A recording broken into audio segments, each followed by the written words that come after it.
We'll hear argument this morning in case number 161140, the National Institute of Family and Life Advocates versus Becerra. Mr. Ferris? Mr. Chief Justice, and may it please the Court. California took aim at pro-life pregnancy centers by compelling licensed centers to point the way to an abortion and imposing onerous advertising rules on unlicensed centers that do not provide ultrasounds or any other medical services. The state then provided exemptions for all other medical providers who serve pregnant women. This law targets a particular topic of discussion, employs compelled speech, and is directed at disfavored speakers with disfavored viewpoints.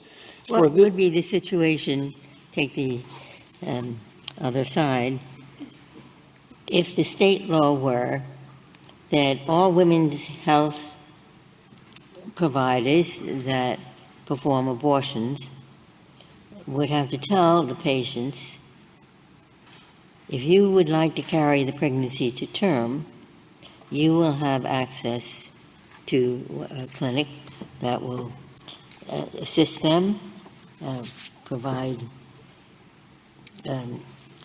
adoption facilities they might contact, or provide instruction on how to care for infants. Suppose that were the statute. Would that be unconstitutional? No, Your Honor. This Court decided a very similar case in the Casey decision from Pennsylvania. Pennsylvania imposed that requirement in the context of an informed consent discussion. Informed consent is triggered by a doctor proposing to perform a particular medical intervention. Medical interventions are surgeries. Abortion is a medical intervention. And in that case, medical interventions require the discussion of the benefits of the procedure, the risk of the procedure. Well, why isn't this also informed consent? Well, Your Honor, so that the patient will know what are the array of services available to her? Your Honor, the services provided by our licensed centers are not medical interventions.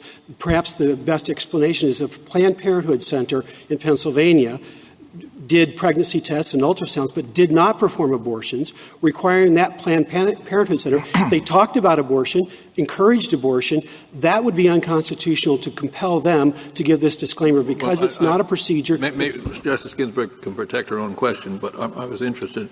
Her question is a hypothetical case. Yes. The hypothetical case is doctors who are offering abortion services have to say that if the pregnancy is carried to a full term, there's assistance.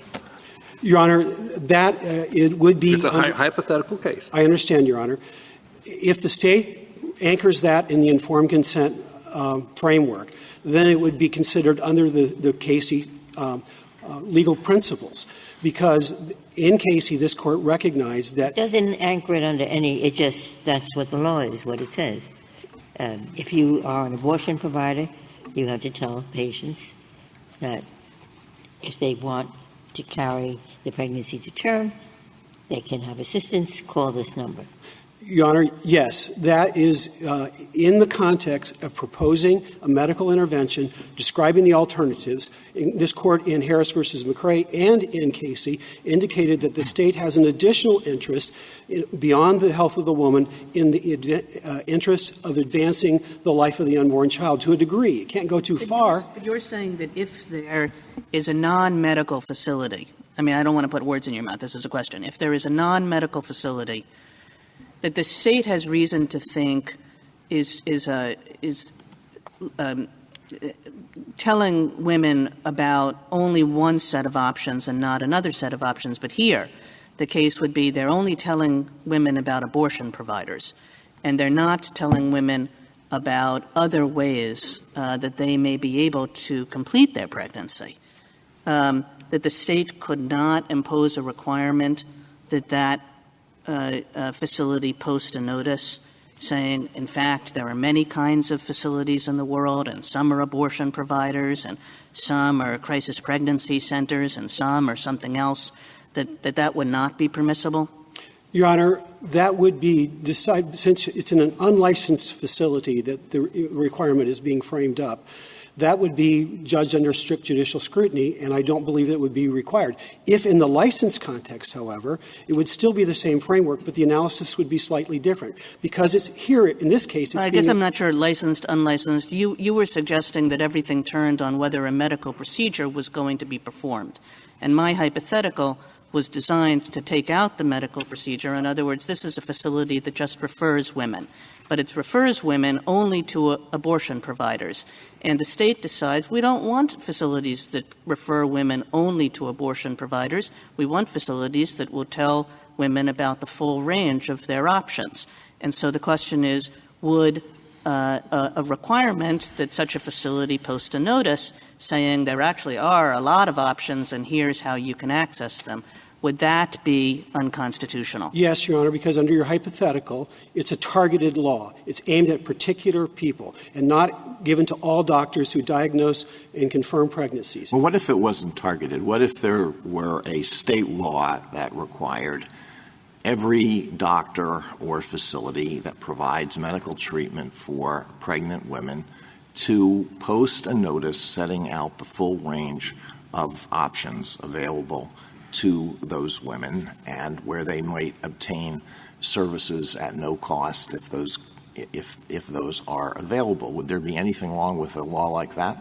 Well, Your Honor, if it's done in a manner similar to what's being done here in California, to require pro-life doctors, whether in a clinic or otherwise, to point the way to an abortion facility and to facilitate abortion would be constitutionally problematic. What if it did that what if this notice provided for set out all of the options and it applied to everybody? So it would apply to pro-life facilities, but it would also apply to clinics that perform abortions. I understand. And provide no other form of assistance for pregnant women. Your Honor, I think the outcome would still be the same. Perhaps it would arise under free I'm sorry, the outcome would still be the same? As my prior answer. I'm sorry, Your Honor. And that was what? And that is, it would be unconstitutional to require that statement to a doctor who is pro-life, principally because of the free exercise issues that would arise in that case. But this case is different because not only is the requirements of which doctors have to give the notice gerrymandered, the notice itself is gerrymandered. It is not giving women all their options. The notification required says that the state will pay for abortion services, but it does not tell California women it will pay for pregnancy. There are a lot of different things. I mean, the simple, basic thing, if you can just say it as simply as possible. In law, as you well know, what is sauce for the goose is sauce for the gander. And so I think what's bothering from these questions, people, as it bothers me, there are pro-choice states and there are pro-life states. All right, so if a pro-life state can tell a doctor you have to tell people about adoption, why can't a pro-choice state tell a doctor, a facility of whatever it is, you have to tell people about abortion? Say, that's simple. The one we've said, you can make a doctor who is very pro-life tell her about abortion.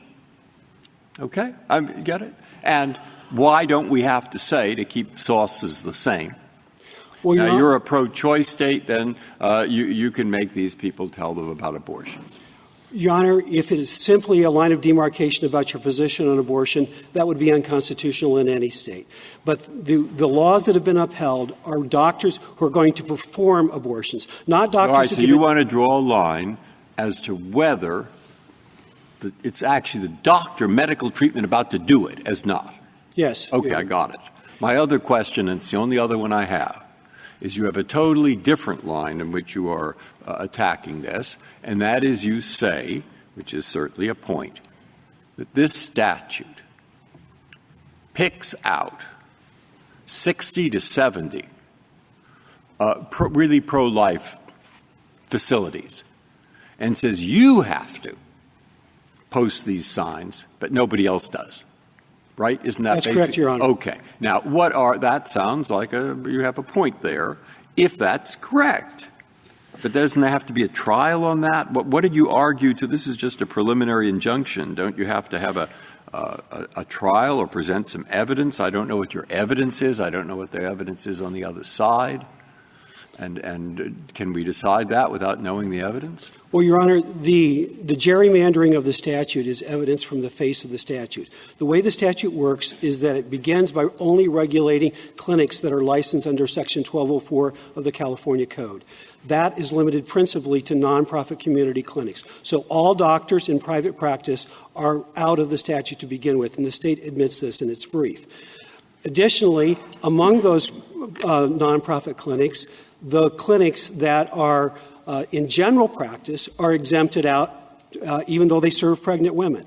Then you take the class, the last gerrymandering in the statute is among those that are principally giving pregnancy services, if you're willing to sign up for the state's Family PAC program, which requires you to dispense abortifacient drugs, then you're out of the program as well. So through a clever series of legislative gerrymandering, the state has ended up with the result that only nonprofit pro-life pregnancy centers are required to post the notice. And the notice itself is biased. Along those lines, one other question occurs to me that's similar to Justice Breyer's with respect to the adequacy of the record we have for unlicensed clinics.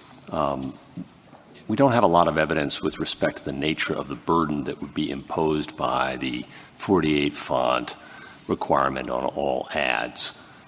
There's some evidence in the amicus briefs that it might be like a $9,000 a month tax for advertisements. But what do we do about the lack of a record here and whether we should wait for an as-applied challenge, Your Honor, as the government suggests? Your Honor, this court faced a similar situation in the Ibanez case where there was a detailed disclosure required in a certain financial profession. And this court didn't have a financial record. It didn't have a financial record in the Miami Herald case either. We just simply read the statute and made common sense inferences. In the advertising context, the rule is the font must be larger than the main body of the ad or the same size as the main body of the ad with special fonts and colors. If that's the case, think of a Chevrolet ad where the warnings about or the disclaimers about financing had to be as big or bigger than the word Chevrolet.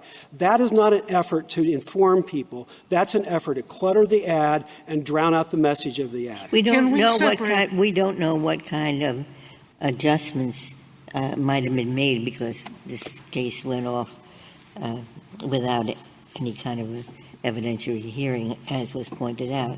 But to test what your position is, suppose the law had been simply the people who don't provide abortions or contraceptive services would have to say, we don't perform abortions and we don't provide contraceptive services, period. Then that would be, everybody would know what's being offered.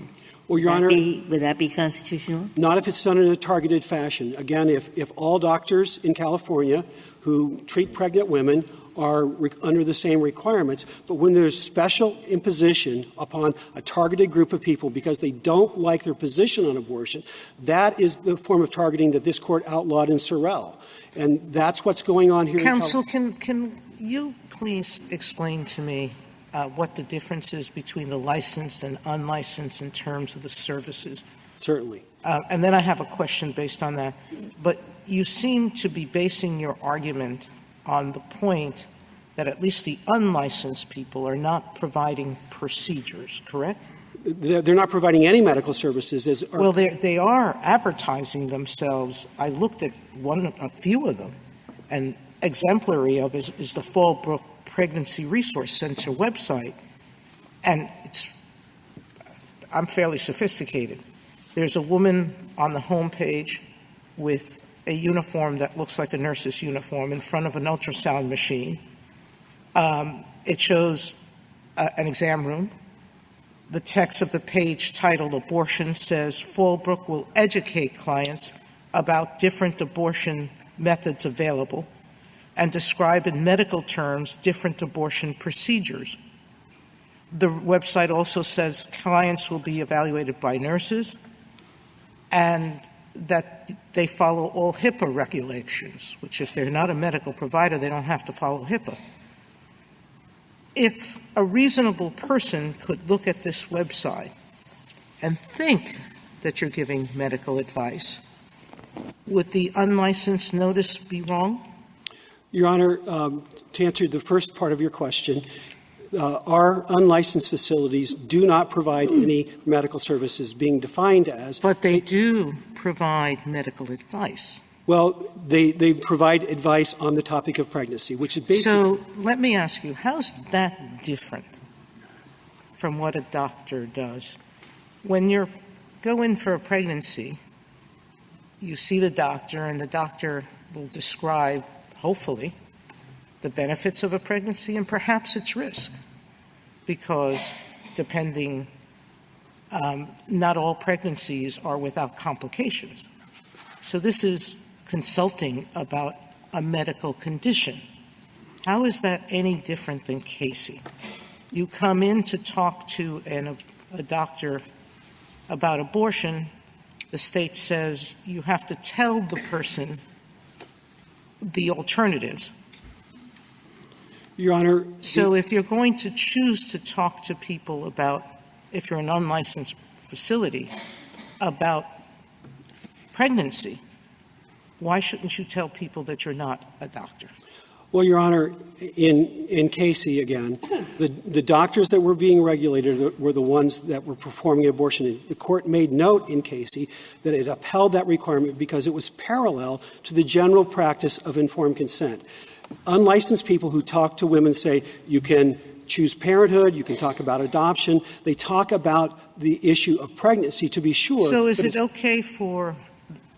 wrong for a state to tell agencies who give advice on immigration rights? There's a couple of states like this who say if you're going to give advice on immigration matters, you better tell people you're not a lawyer.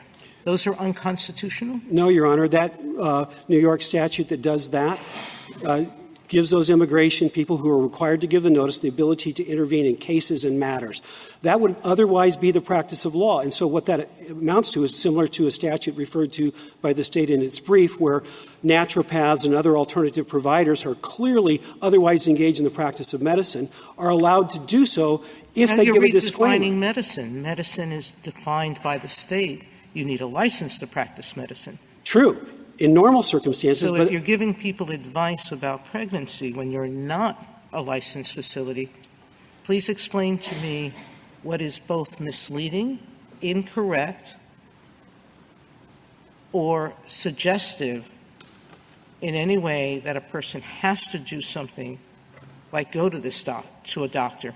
How is it doing anything other than telling people that despite how the picture looks on the website, this is not a medical facility? Your Honor, it is illegal in California to practice medicine without a license. It's illegal to pretend to practice medicine without a license. If that's what's going on here, surely California would have found a way to do that before Mr. now. Farris? Well, in this case, I didn't go beyond the record to look on the Internet because I don't think we should do that, but I do have a hypothetical. What would happen if an unlicensed entity, unlicensed center, just had a billboard that said, "Choose life"? Would they have to make the disclosure? Yes, Your Honor. All right. So they'd have to make a 20-line or a 20-word, how many words in it? I forget. Right. It would be 29 words. 29 words. In the same size font in as the same Choose size Life, as Choose Life. and in a number of languages, whatever is Now, required by that county. We can ask the state of California. Will the state of California disagree with that, do you think? I mean, you don't know. I don't think they'll disagree with that. Because it seems to me that means that this is an undue burden in that instance, and that should suffice to invalidate the statute. Yes, Your Honor, that's our position. Mr. Farris, can I ask, you've been pinning a lot when you've tried to distinguish Casey on the idea of informed consent. And certainly some of the requirements in Casey are informed consent in the way we would understand that, talking about the risks of various procedures, all the things that we want doctors to talk about when we go to them and seek medical care. But there were definitely requirements in Casey that don't have much to do with informed consent as I've ever understood it. You know, the doctor having to inform patients about that medical assistance benefits may be available for childbirth and neonatal care, inform women that the father would be liable to pay child support. So those kinds of requirements, they just don't seem to have much to do about informed consent. And they are, and this goes back to Justice Breyer's sauce for the goose point, they're really the exact flip side of the requirements in this case. So how am I supposed to think about that? Your Honor, they are triggered by a medical intervention rather than, in this case, it's triggered by a discussion. Well, I realize that that's a factual difference, that there's a doctor in the room and in one case there's not.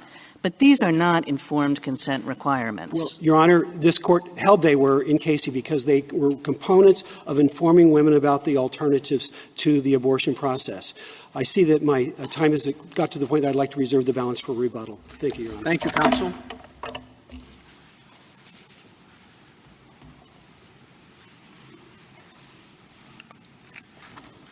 Mr. Wall? Mr. Chief Justice, and may it please the Court, the First Amendment allows states to require truthful, factual disclosures about one's own goods or services.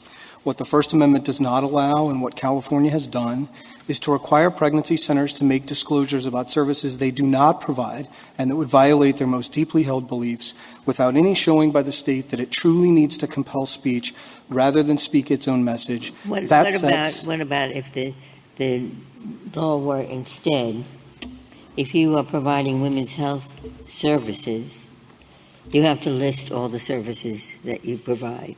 And that would apply to everybody. It would apply to facilities that provide abortion and contraceptive services, and it would apply to the natal care. Everyone, like on food, you have to list all the ingredients. Yes, I think if California said to all providers across the board in the state, you've got to put a notice up on the wall that lists the services you provide, that looks to the United States like truthful, factual information about what you're doing. That seems like pretty close to the core of Zouderer.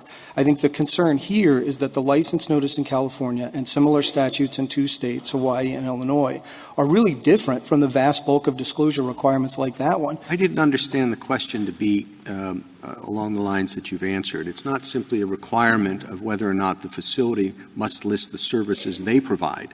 The question is, can they be required to list services that they don't provide, but that may be provided elsewhere? That wasn't my question was, does everyone in the women's health care business, if the state decides, we want you to tell the public what you provide, that's all. I may have misunderstood the question. To the extent the notice is about your own services, yes, we think that is permissible. It's a truthful disclosure about your own services. As you move away from that in the way that 3 states have done, then I think you're triggering heightened scrutiny under the First Amendment. In your view, family planning clinics do not have to tell any woman about adoption. I think it depends on whether it's time. No, they don't provide adoption. It's not their service. As petitioners were saying, if it is just a center that counsels people on abortion in a general sense, no. No, it doesn't. It's a center that helps women plan their families. That's what it is. Now, it's not. They don't have doctors who are performing abortions there. I'm just saying it's a family planning center. Okay? It's an information center. My point is the same. There are millions of people in this country who have views on this subject that are absolutely opposed one to the other. So that, to me, suggests the law should keep it as simple as possible. And that's why sauce for the goose, sauce for the gander. I mean, if the law is permissible, which says, doctor, you must tell the woman about adoption, then why shouldn't the law say, family planning center, you must tell the woman about abortion? Sounds even-handed. Sounds as if everybody in the same businesses have the same rules. You, the government, and the NIFLA are trying to make a distinction there. And I need to know if you're right. And the only distinction I hear so far is one has a doctor about to perform, and the other has just a counselor. Well, is there any other distinction possible? Justice Breyer, that is the crucial distinction. I agree with you on the sauces for the goose and the gander, but when you are performing a medical procedure and you're making disclosures about your own services, what the plurality opinion in Casey says is, this is at page 883. Yeah, it was about doctors. I agree with that. That's but right. I think for most people, you'd think family planning. family planning. That's the category. And the woman will make a decision, and then the state can tell them some things they have to say. And we know they can tell them about adoption. They can make them tell them about adoption. So why can't they make them tell them about abortion? Because, Justice Breyer, that when you are going in to have a procedure and you've got to make certain disclosures, that's a disclosure related to Maybe we could let him finish the answer, please. That's a disclosure related to the service that you're providing. And then it's just a question of how much you have to disclose. And Casey drew that pretty broadly to say at page 883. Go ahead, I'm sorry. You've got to make an informed choice. And all the government is saying, we're not saying not goose for the gander. We agree. What we're saying is the more you get away from that kind of a disclosure that's about what you're doing with that patient or customer or client, the more scrutiny it ought to get under the First Amendment. But I think the question is, why shouldn't there be – a state says, you know what, this is the regime we want. We want to say to family planning clinics that they should put up a poster saying we do family planning, we do not do adoption. And we want to say to crisis pregnancy centers along the lines of petitioners here, we do adoption, we do not do family planning or abortion. And the state thinks that would be a good system, because when a woman goes in to either one of these kinds of places, they'll know what's there and they'll know what's not there. And why would that be problematic? Well, I think because once it's no longer tied to the specific goods or services that the clinic or center or whomever is providing, then the more we ought to be worried that they're making you just advertise what other people are doing. And this case is even one step beyond your hypothetical, because it's not even saying to the clinics, say what you do and don't do. It's saying, look, we want people to know about services that the state provides. Mr. Wall, how is that different than Casey? In Casey, we required doctors to hand out state-created materials telling the women about what services the state and others provided. Adoption centers, fathers had to pay things. Now, I think your distinction, and you keep repeating it, is these centers, I'm assuming both the licensed and unlicensed ones, are not doing procedures. But I don't know what an ultrasound is, if not a procedure. I don't know what a pregnancy test is, if not a procedure. I don't know how counseling on the pregnancy state is not part of medical advice in the same way a doctor gives it when he's considering an abortion procedure. I don't understand the difference. So both of them are doing medical-related procedures, and both are being asked, the Chief said there's a distinction in not advertising someone else's services, but in Casey, we permitted it. So please explain to me again why there's a difference here. So, Justice Sotomayor, I agree with everything you said in the back half there. And if California were coming in and saying, before you, licensed clinic, perform an ultrasound, you've got to provide certain information to make sure that's an informed choice by that woman to get the ultrasound in the face of risks and alternatives, then it's like Casey, and the question is just how much disclosure do you have to provide? And Casey, I think, gives us important guidance on that. California's notice isn't doing that, at least on the license side. On the license side, it's not helping the women who come into the clinic make an informed choice to opt into one of the medical procedures. And I'm not disputing that ultrasounds and the rest are procedures that could trigger those kinds of disclosure requirements. It's saying we have a generalized interest in having them know that we provide some low and free cost services. And if that's their generalized interest, that's tailor-made to an obvious alternative, which is let the state do what pregnancy centers do and tell people about what it provides. Before your time expired, could I ask you something about your brief that troubles me, and that is the government's request that we recognize a new category of speech called professional speech, which is subject to a lesser standard of review. I mean, this case is very important in itself, but adopting this new category of speech would have far-reaching consequences. And I'd like you to explain why that is consistent with Stevens and other cases where the court has recently said we are not going to recognize any new categories of unprotected speech, and how you would define the boundaries of professional speech. And there have been some cases on this in the lower courts. But just to take a couple of examples, journalists are professionals, so would they be subject to this standard? How about economists? How about climate scientists? How about a fortune teller? The Fourth Circuit said that a fortune teller is a professional. How about somebody who writes an advice column for parents? Wouldn't we be getting into very dangerous territory if we do this? So, Justice Alito, there's a lot there, and I just want to make a few points, and I think the Third Circuit's opinion in King does a pretty nice job of this. The Court's already talked about professional speech. Now, it's often talked about it in the context of commercial speech, and it's lumped them together in cases like Zouder and O'Rolick. But what we tried to do in our brief was to say, look, there's similar doctrines, they overlap, but they have somewhat different origins, and historically there are certain professions that are regulated. That wouldn't include fortune tellers, it wouldn't include economists or journalists, but it would include doctors and lawyers and maybe accountants.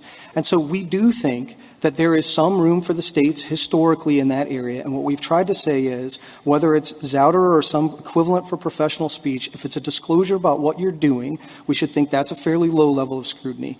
And the more that we shift away from that, even in the commercial and professional speech box, we may not get to strict scrutiny, but it is heightened scrutiny, and the state's license notice can't satisfy it. I would say if the Court goes all the way to strict scrutiny, every corrective disclosure that a manufacturer has to make about some product that it's put out in the public that has a risk, I think would get strict scrutiny. And our concern is that's going to dilute strict scrutiny, and we are concerned that's going to undermine the First Amendment. Thank you, Mr. Wall. Thank you. Mr. Klein? Mr. Chief Justice, and may it please the Court, the interest served by the license disclosure is very much like that of the disclosure in Casey, promoting informed choice by a patient. More specifically, it empowers the woman by explaining that her financial circumstance does not make her unable to access alternative and supplemental care, including full prenatal and delivery care that petitioners do not themselves supply. And it gives her that knowledge in time to be useful, because pregnancy and medical care is extraordinarily time critical. There is a sense when you read this statute, Mr. Klein, there's at least a question that arises as to whether this statute has been gerrymandered. So would you speak to that? Because if it has been gerrymandered, that's a serious issue. In other words, if, it's like, look, we have these general disclosure requirements, but we don't really want to apply them generally. We just want to apply them to some speakers whose speech we don't much like. Your Honor, the disclosure is targeted at women who seek free care for pregnancy, not at any particular viewpoint. And clinics that, by their very licensing status, provide free or sliding scale low-cost pregnancy care are the ones where those women are going to be found and where this information is immediately useful to them. Well, if you have a law that's neutral on its face, but then it has a lot of crazy exemptions, and when you apply all the exemptions, what you're left with is a very strange pattern. It turns out that just about the only clinics that are covered by this are pro-life clinics. You think it's possible to infer intentional discrimination in that situation? Yes, that kind of hypothetical can support. Okay, so let me ask you about some of these exemptions, which I think are hard to understand. Why does this apply only to clinics whose primary function is providing service to pregnant women? You could have a small clinic. Let's say it has 30 pregnant women come in a month, but that's the primary thing it does. Then you could have a big clinic that has 100 pregnant women come in a month, but it does so many other things that pregnancy is not the primary concern. Why does the law apply to one and not the other? Well, Your Honor, that serves the purpose of having the disclosure mostly made in the context in which it's useful, as opposed to being made in a lot of contexts where it's not. And this Court has said that legislatures should be encouraged to apply speech requirements more narrowly when they can, rather than I don't understand that. Why does it apply almost only to nonprofits and not for-profits? If the purpose is to get this information out to poor women Don't you think there are examples of poor women who stumble into a for-profit facility? Wouldn't it be beneficial for them to know that they could get treatment at no cost through the state? Why are most for-profits exempted? Your Honor, as a category, for-profit clinics do not seem to treat primarily women who need free and sliding cost care in the same way. Now, I will say it's always possible to imagine a new boundary for the law, but under intermediate scrutiny, a law does not need to be perfect, and a legislature can concentrate its efforts at where the need for the law is. What about individual doctors? Why are they exempt? Your Honor, individual doctors specialize as a category in treating people who have a way to pay for care, whether they're already enrolled in Medicaid or health insurance, or whether they just have the finances. Free clinics are not on the same See, when you put all of this together, you get a very suspicious pattern. And I don't know that we need to go into statistics about what the percentage of covered clinics are pro-life and what are not. But we have an amicus brief from a party in the state court case where the state court held that this law is unconstitutional. And according to their statistics, 98.5% of the covered clinics are pro-life clinics. Your Honor, dispute that? Yes, and I understand we're speaking outside of the record here, but that amici's evidence in the state court was off by, I think, a factor of 10 in terms of how many covered it differed by a factor of 10 when it told the state court how many covered non-anti-abortion. So what is your position on that? What's the percentage? Your Honor, the state does not have firm numbers on this. We have done a preliminary assessment which found a significant number of non-anti-abortion covered facilities. However, I will also say that deriving this from purely state databases is very tricky because they rely on self-reporting that's hard to interpret as to who really does primarily pregnancy care. It's exactly the kind of thing where a record would be useful. Could you say a few words about how these boundaries came about? In other words, you have these various lines that the statute draws, and then it has these exemptions. And what was the state thinking? I mean, and I realize that the state, there are lots of people who were thinking different things. But is there give me a little bit more about your theory of the case, even, as to why these exemptions exist and why these lines are drawn. You've been saying, well, we go where the problem is. But tell me how you knew where the problem was. Tell me what you thought the problem actually was. What were you doing? What were you trying to do? Well, let me start with the question of what the problem is. And the problem is that the state has overseen, the state legislature has overseen an expansion of public medical care in California, but has experienced that publicity campaigns invariably leave a gap that was highly concerning to them in the pregnancy context because of the medical issues and because of the severe timing constraints to get care that makes a difference. And so the goal of the statute is to identify women who are seeking pregnancy care and appear unable to pay for it themselves or through insurance or public coverage they already have. That's why it's targeted at free clinics.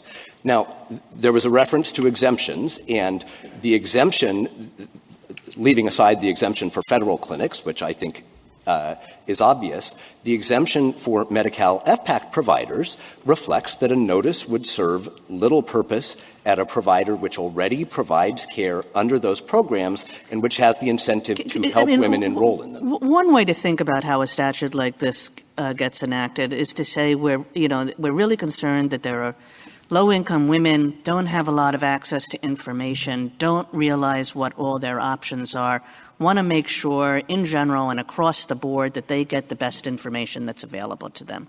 Another way to think about what the problem is and how a statute like this comes about is more targeted. It's to say there are these crisis pregnancy centers all over California, and we know that women just go into them and they don't realize what they are, and they're being subject to being misled, and we think that this is a terrible problem.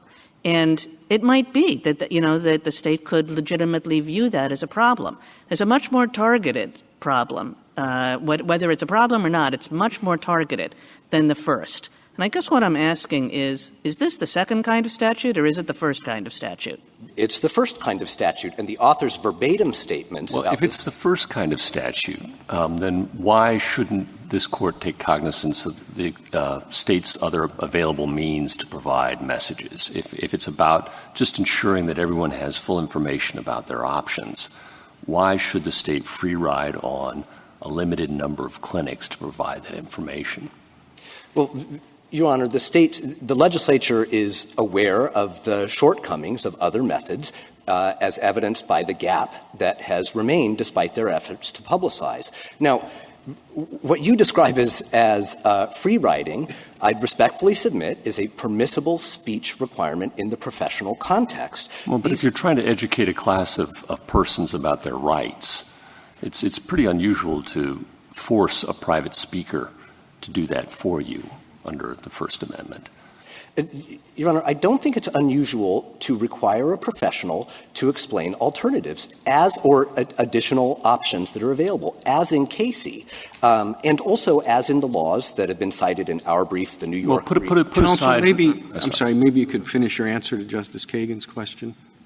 Let me ask first, what is the part of Justice Kagan's questions you would like I don't even remember which was the first kind of statute anymore and which was the second kind of statute. But I was saying a state could really be responding to a sort of generalized a feeling that in general poor women don't have access to information, or a state could be responding to a feeling that there are a particular kind of a center that is misleading women as to what they do and don't provide.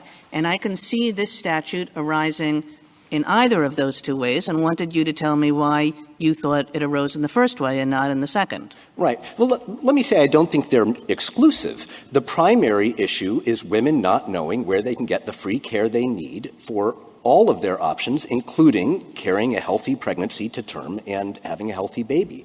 But obviously, the informational problem is going to be especially concerning where there are cases of deception and so forth. And the legislature had some awareness of this, but they didn't draw a statute with that as the primary. See, that's what I give up on. I don't know. I came away from these briefs, and I think I got the impression that there are about 60 or so centers, maybe 70, that are really pro-life for religious reasons of different kinds, right? And they don't want to talk about abortions. And then it seemed to me maybe there are 1,000 centers altogether in California, or several hundred.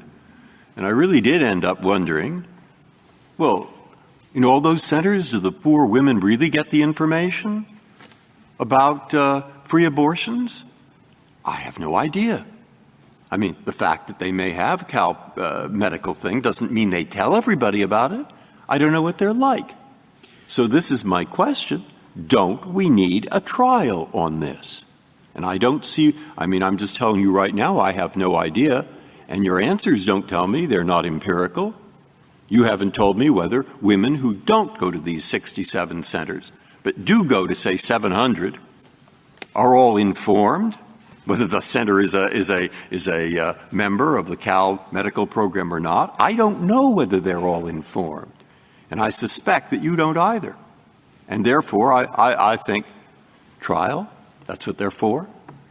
What's the answer to that? Your Honor, we agree. You agree and with that? The record at the preliminary injunction stage, which is all this concerns, was not sufficient to support an injunction. At a merits stage, there would presumably be a great deal of evidence on both sides. Mr. Klein, can we go back to the question Justice Kennedy asked the other side, which was for you to affirm or disaffirm that if one of these facilities wrote an ad that just said pro-life and put their name, it appears as if the law would require them to have the statement, this is not a medical facility, in 48-point font? I don't think so, Your Honor, unless the facility was – what subjects a facility to the law, if it's unlicensed, is this is on page 79A of the petitioner's appendix, are things like offering obstetric ultrasound sonograms. Right. Well, what if it weren't? We're dealing with the more general principle. What if you had an organization that simply provided adoption services and advertised there is an alternative to abortion, try adoption? Could the state make them include the disclosure requirement that you have with respect to licensed facilities? Because that's an alternative to pregnancy, I would say you'd want to make all the abortion alternatives also fully available and make the low-income women aware of those. Could you impose that requirement on that facility? I don't think so, Your Honor, and it wouldn't, and such a requirement wouldn't be serving the same interest. And let me explain why. The licensed facilities provide medical care. Page 91 of the petitioner's appendix, their complaint describes medical care they provide to pregnant women. And so women go there. So what additional ultrasounds or discussion of family planning, what more would it take to require the adoption center to be covered? Any one of the ones that you have listed for licensed centers? In other words, what would make it subjected to the same kind of requirement as a licensed center? Yeah. At what point, you say, let's say that ultrasounds are out of it. Is the disclosure still required for that facility?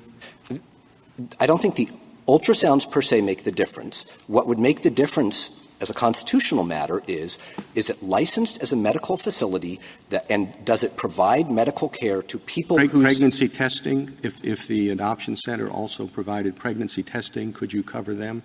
If it provided it as a licensed medical service through licensed medical providers, then the state would have to justify the sufficiently important state interest with the What's your answer, though? It provides two services, adoption and pregnancy testing. Could you impose the disclosure requirement on that facility? Your Honor, I think it would be much more difficult to justify. I know. That's why I'm asking the question. Right. I'm trying to figure out the limits of your argument. I mean, the centers here have a variety of services they provide, and you say because of that we can impose this requirement on them. Now, before we can say yes or no to your argument, I would like to know the limits of it. So a facility that provides adoption services and pregnancy testing, can they be covered by your law? Through a licensed provider, yes, they could. No, that's all they do. No. I don't know what you mean by through a licensed provider. That is all they do. They counsel on adoption and they provide pregnancy testing. Could you require them to say, look, there are other options you may want to consider, and therefore here's a disclosure saying, here are the facilities where you can get other options?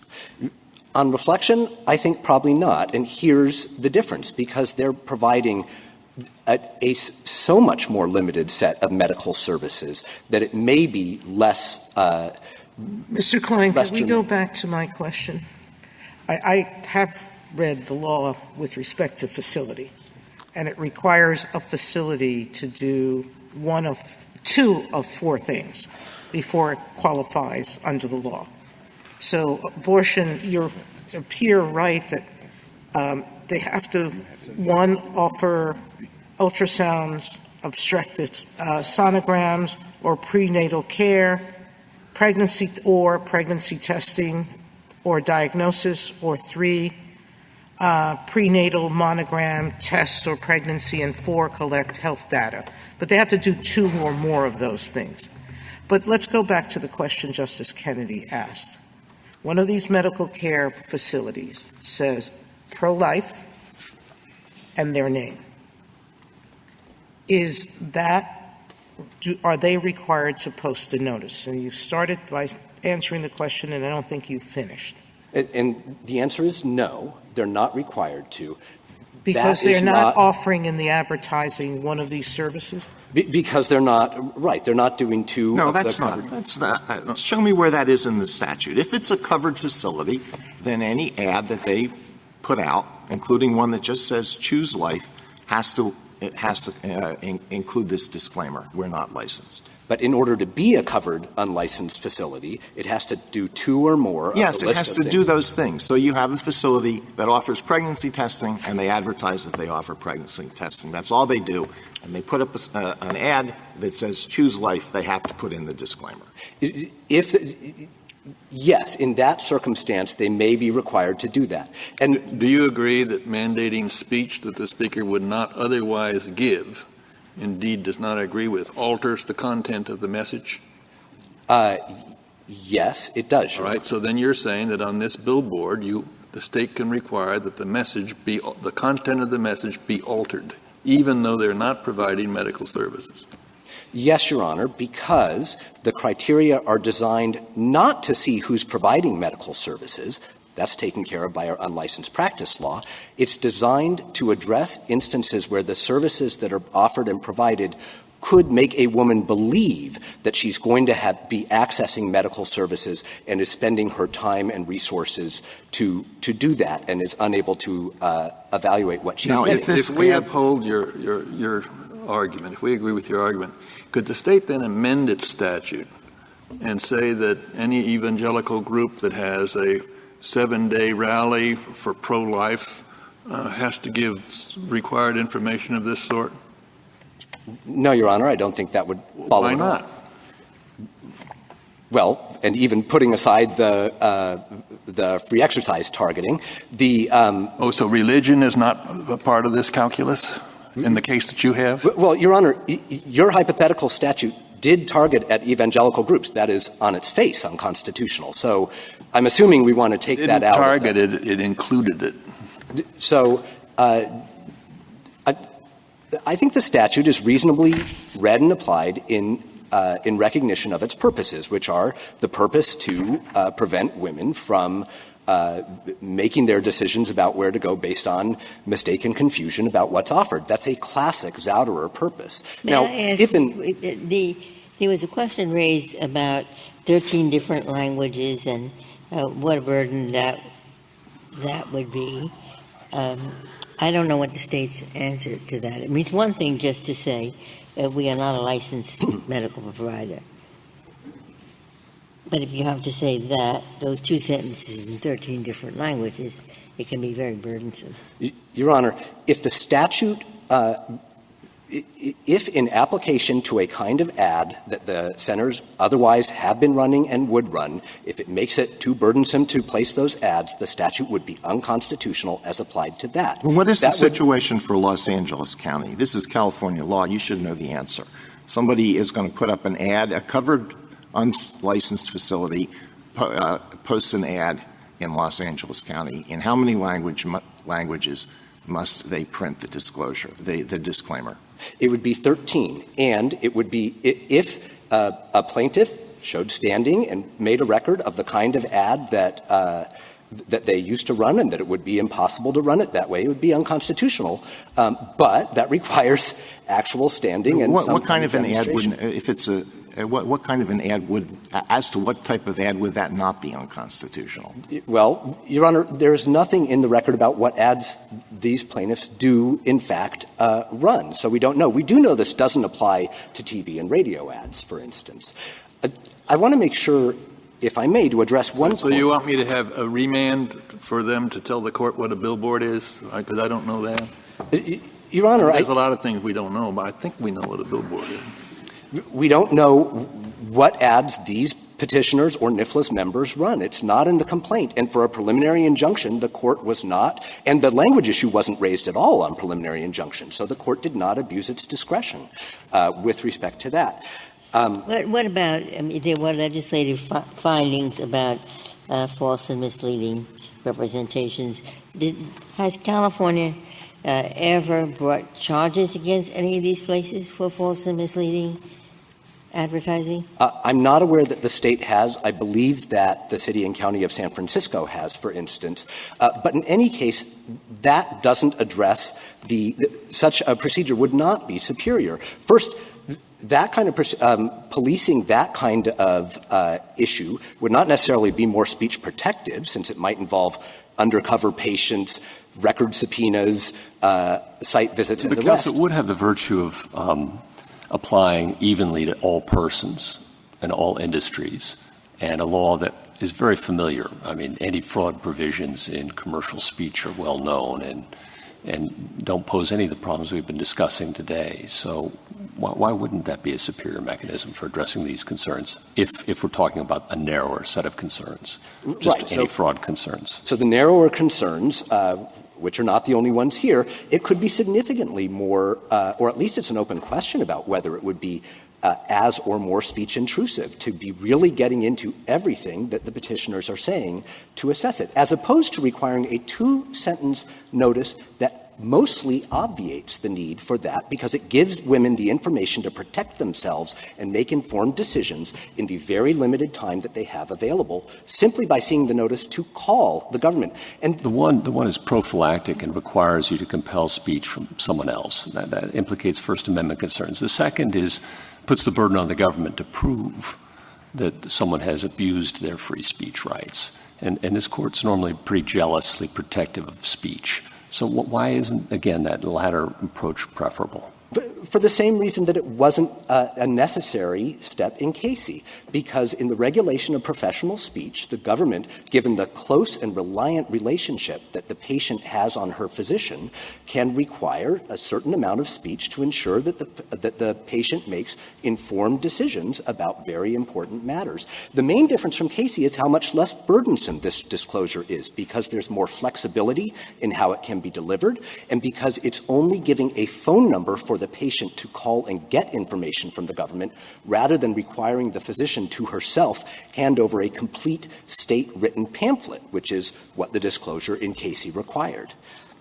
Would it be fair to say, and I still don't have a full answer to my question, all right, pro-life, nothing else, a unlicensed facility, it meets all of the criteria, has an ad that says just pro-life and puts its name. Does it have to give the notice, yes or no? Yes, if it meets the other criteria. And it's possible an as-applied challenge. That seems to me more burdensome and wrong, because it's not tied to an advertisement that is promoting medical services. May I continue? It's possible that that kind of as-applied challenge would result in invalidating that application. But as in IADI, injunctive relief addresses particular problems. Thank you. Thank you, counsel. Mr. Ferris, you have 5 minutes remaining. Thank you, Mr. Chief Justice. I'd like to first address Justice Kagan's concern about the gerrymandering issue. On page 5 of our reply brief in note 2, we point out the state's website for where the state tells low-income women how they can go to private doctors and get services for pregnancy. Yet those doctors are all exempt from this act, as are all nonprofit clinics that have the general kind of practice that Justice Alito's question described. As to the ad burden, the amicus Heartbeat International on page 24 of their brief gave a mock-up of what an ad would look like when you have simply pregnancy, have questions, and a phone number, and all the language is required in Los Angeles County. That's what it would look like, and it's clearly burdensome. And the unlicensed center, I think the last answer from California was correct, is it would be triggered if they are otherwise mandated by the law. I'd last like to turn... The answer was that this was not brought up in this case until now, and it should be aired below. Your Honor, that's not correct. It was raised below, as our reply brief sets out. It's in the complaint. It's in the briefing in the district court. It's in the oral argument in the district court. It's in the briefing and oral argument in the Court of Appeals.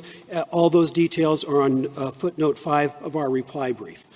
The good for the goose, good for the gander concern, here's what's going to happen if California's law is upheld. A pro-life state is going to find out that there is no difference anymore between people who perform abortions and those who counsel about it, who talk about it. If merely talking about abortion is sufficient to require you to give pro-life information, we have taken a big step in the wrong direction of politicizing the practice of medicine. If everyone who recommends abortion can have to give these kind of... I mean, since it was mine, it's you have to be a professional group giving advice in a professional way. It's not, I don't think the goose and gander has to do with everybody in the world. It has to do, and there are things called family planning clinics, et cetera. Certainly, Your Honor. And so taking it on a narrow and then a broader construction. The narrow construction, as I understood your hypothetical, if it's a family planning center that didn't actually perform abortions but did all the other services, I believe it would be unconstitutional in a pro-life state to require that center to give a pro-life kind of disclaimer that was required in Pennsylvania because they're not doing anything that relates to the practice of medicine in that context. But taking the broader construction, if we're not going to gerrymander this and say all doctors who treat pregnant women have to give all the options. If that's the case, doctors who advise to deliver and doctors who advise to get abortions are going to be swept into this requirement. And the political ramifications of that are enormous. We should not politicize the practice of medicine in that way. And the line that Casey drew between performing abortions versus advising about abortions is a constitutionally appropriate line. Thank you, Your Honor. Rest. Thank you, counsel. The case is submitted.